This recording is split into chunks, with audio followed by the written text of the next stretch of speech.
বাংলাদেশের বিরুদ্ধে ভারতের আগ্রাসন আর মিথ্যা তথ্য প্রচারের প্রতিবাদে বিক্ষোভ মিছিল করেছে বিএনপি।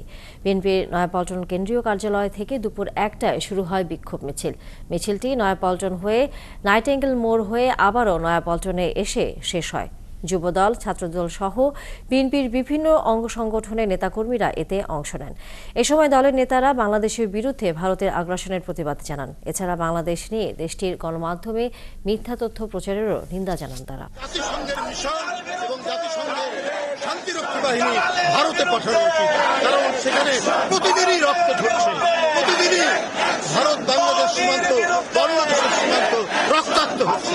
তাই ভারতেই শান্তি মিশন পাঠানো অত্যন্ত জরুরি। নয়াপল্টনে বিএনপির বিক্ষোভ মিছিল থেকে আমাদের সাথে যুক্ত হচ্ছেন সহকর্মী হাবিব রহমান। হাবিব, বিক্ষোভে অংশ নিয়ে বিএনপির নেতারা কি বলছেন এবং একই সাথে এই বিক্ষোভ মিছিল এই মুহূর্তে কোথায় আছে?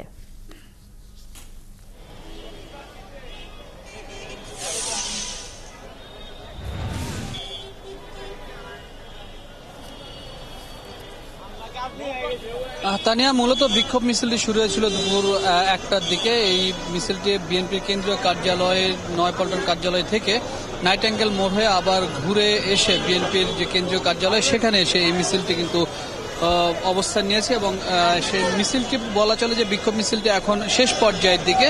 এখন বাইরে কিছু নেতাকর্মী রয়েছে, তারা কথা বলছেন এবং মূল যে বিষয় সেটি একটু বলে রেখে যে বাংলাদেশের বিরুদ্ধে অর্থাৎ ৫ আগস্ট গণঅভ্যুত্থানের কারণে স্বৈরশাসক শেখ হাসিনা পতনের পর তিনি এখন ভারতে অবস্থান করছেন এবং সেখান থেকে যে ধরনের ষড়যন্ত্রগুলো করা হচ্ছে বাংলাদেশের বিরুদ্ধে তারই প্রতিবাদে কিন্তু আজকের এই বিক্ষোভ মিছিলটি করেছেন বিএনপির পক্ষ থেকে। এবং এখানে বিএনপির ছাত্রদল, যুবদল, স্বেচ্ছাসেবক দল সহ মহানগরের নেতাকর্মীরা এই মিছিলে অংশ নিয়েছিলেন এবং সেখান থেকে তারা প্রতিবাদ করেছেন যে বাংলাদেশের বিরুদ্ধে যে ভারতের যে অবস্থান, সেই অবস্থানে তারা প্রতিবাদ করেছেন এবং বলেছেন যে এই বিষয়ে ভারত যদি ব্যবস্থা না নেওয়া হয় তাহলে বাংলাদেশের পক্ষ থেকেও ভারতের বিরুদ্ধে কঠোর অবস্থান নেওয়া হবে। এবং বারবার তারা বলছিলেন যে ভারতে বসে শেখ হাসিনা যে ষড়যন্ত্র বাংলাদেশের বিরুদ্ধে করছে সেটি বাংলাদেশের জনগণ সেটি প্রতিহত করবেন এবং ভারতের যে ষড়যন্ত্র বাংলাদেশের বিরুদ্ধে সেটি সফল হতে দিবেন না বলে তিনি কিন্তু জানিয়েছেন।